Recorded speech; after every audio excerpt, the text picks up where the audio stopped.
So I'm gonna recap two movies: Starship Troopers and Shot Callers. Because in Starship Troopers there was a massive amount of, they were talking about like just waves and human waves attacks against the insects again on their planet, and we don't know if that another planet of reinforcements that could replicate and replace themselves faster than the rate that we were even fighting them. So it was like a complete waste of human resources, right? And they had like they made that movie in telling us a way that was like, you know, a cry for help, that like our politicians and everybody glorified that what we were gonna do. So okay, it's not hard to stretch from the imagination to say that there's something that's a little bit reality about shot callers, because the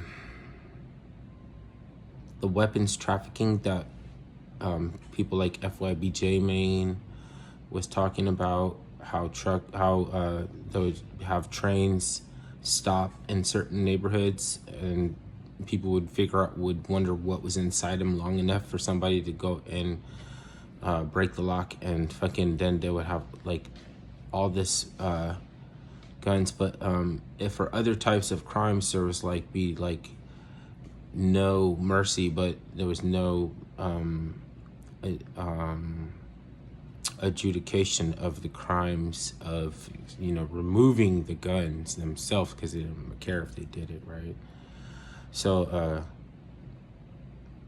and shot caller dude was ex-military, right? That explains how he was able to figure out the ins and outs of, you know, somebody going, you know, AWOL on the military, or organizing, orchestrating some like stolen guns delivery or something, right? It's harder for me to extract that some ex-Marines would be able to do it, or some Navy SEALs, than if it was the DOJ. So what in the movie that they're telling us in a way that makes us have to imagine that it's real is a cry for help, because how do you know if there's not a whole other planet? So like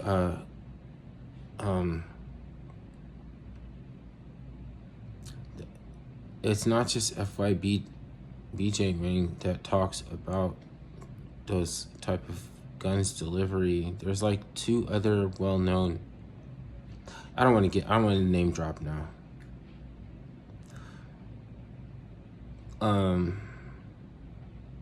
But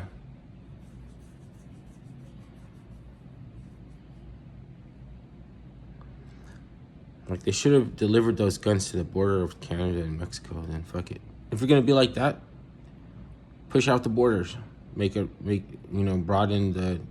widen the jurisdiction. Like, you know, even though that's terrible to say that and everything, don't drop them off in, you know, neighborhoods that had industry bail out on them or something like that.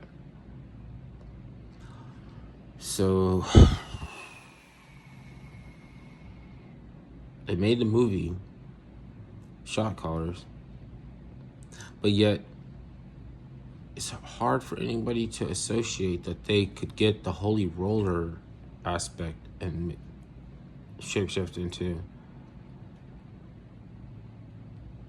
evangelical.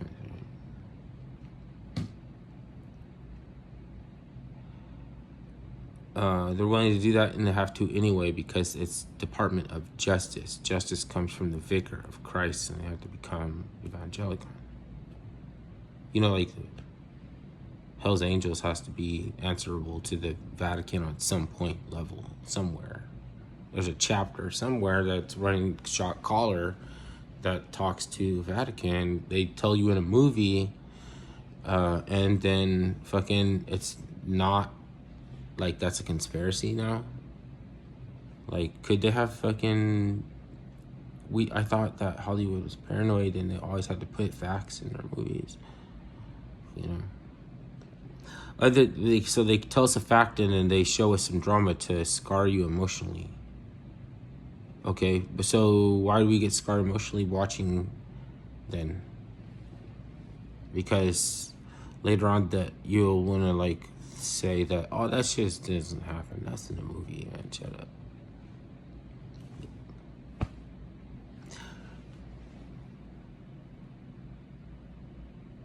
So the source of creative imagination has to come from something that resonates with somebody.